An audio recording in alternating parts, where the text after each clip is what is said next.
साथियों, आप सभी का बहुत बहुत स्वागत है पीएसपी क्लासेस के यूट्यूब चैनल पर। दोस्तों सभी को वेरी गुड इवनिंग। दोस्तों आप सभी का बहुत बहुत स्वागत करता हूं। दोस्तों फटाफट से सभी दोस्त हमारे साथ जुड़ जाइए, वीडियो को लाइक और शेयर कर दीजिए।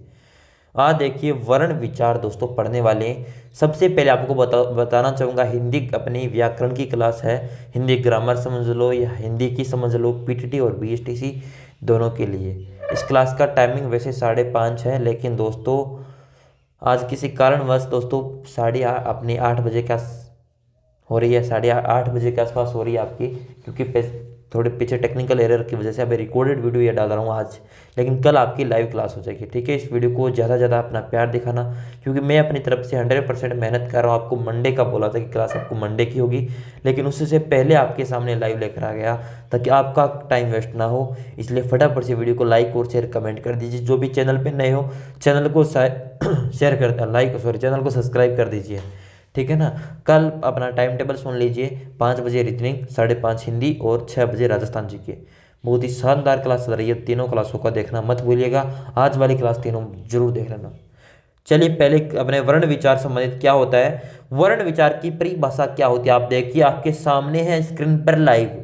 व्यक्ति को अपने विचार विनिमय करने की भाषा की आवश्यकता होती है। भाषा का निर्माण वाक्यों का निर्माण सार्थक शब्दों से तथा शब्दों का निर्माण वर्णों के सार्थक मेल से होता है। उन्हें ही दोस्तों वर्ण विचार कहते हैं। मैं बोल रहा हूं, आपके पास ध्वनि पहुंच रही है आपके सामने, अब मैं बोल रहा हूं उसकी ध्वनि तो आ रही है आपके पास। इन विकायों से मिलकर ही दोस्तों एक शब्द का बनता है, यही मिलकर आपकी ध्वनि मिलती है।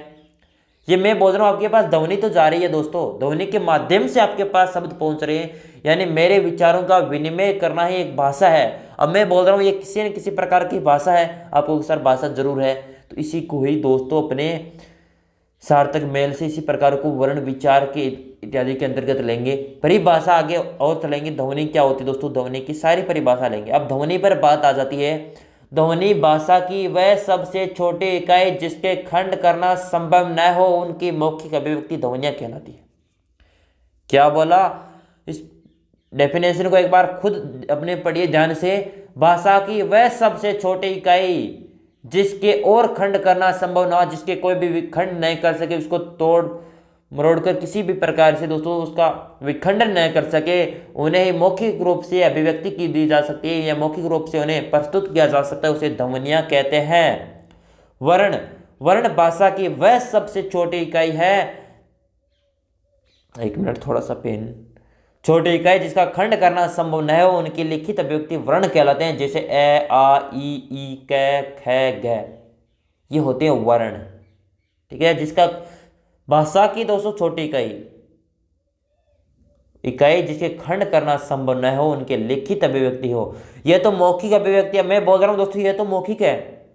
और लिखकर जिनकी अभिव्यक्ति दी जाती है, लिखकर मैं अगर आपके सामने ये लिखकर आपके सामने लेकर आया हूं दोस्तों, ये किसके अंदर आएंगे, वर्ण के अंदर आएंगे। ये मैंने कह लिखा तो दोस्तों ये किसके अंदर आया, वर्ण के अंदर। ये ए लिखा तो किसके अंदर आया दोस्तों, वर्ण के अंदर।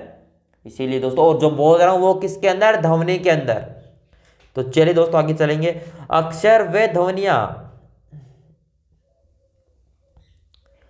अक्षर व ध्वनियां जिनका उच्चारण श्वास के एक ही झटके में हो वे अक्षर कहलाते हैं। अब मैं बोल रहा हूं आम, स्नान आदि, इस प्रकार के शब्दों का श्वास के अपने श्वास लेंगे तभी एक झटके के अंदर इसका उच्चारण हो जाता है। हम एक दोस्तों रुक के तो नहीं बोलते आम स्नान, इस प्रकार तो नहीं बोलते आम, बोलते आम स्नान, इस प्रकार के इत्यादि शब्द ध्वनि, रुक जाओ, आना जाना, इस प्रकार के शब्द हैं वो अक्षर होते हैं हमेशा। यहां मैं और न का उच्चारण श्वास के एक आघात में हो रहा है दोस्तों, क्योंकि आम के अंदर दोस्तों आधा मैं ही आता है दोस्तों। हम पूरा लिखते हैं लेकिन वो आधा होता वास्तविक रूप से हाफ है दोस्तों, आधा होता है। ठीक है, चलिए नेक्स्ट अपना, लिपि भाषा का आदान प्रदान बोलकर होता है, परंतु कभी कभी उसे लिखना भी पड़ता है। लिखित भाषा में मूल ध्वनियों के लिए चिन्ह मान लिए जाते हैं, जिन्हें रूप में लिखना लिपि कहलाती है।